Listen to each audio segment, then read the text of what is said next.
gawain ito. Ikaw ang aming lakas, ang aming pag-asa.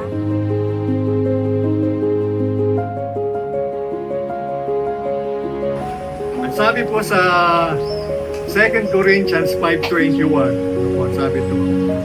Siya na walang kasalanan, kahit katiting na kasalanan, naging makasalanan.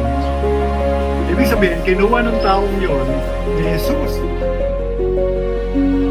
Dapat yung mag-pray lang ng mag-pray. Kailangan talagang makilala natin siya.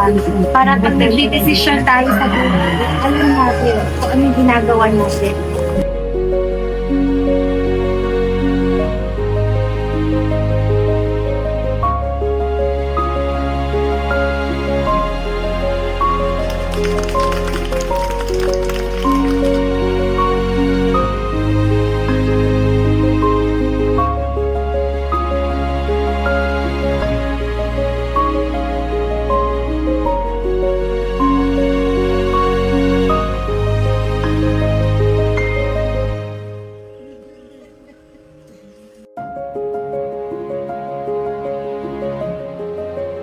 Nakita mo yung puso mo, like Lord. Parang na-excite ako as well as naging inspired. Parang tulong yun para sa mga sino.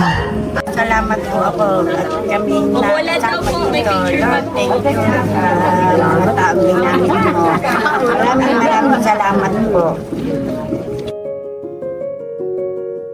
I'm so blessed to see in this prayer studio kung paano kumikilos ang ating Panginoon.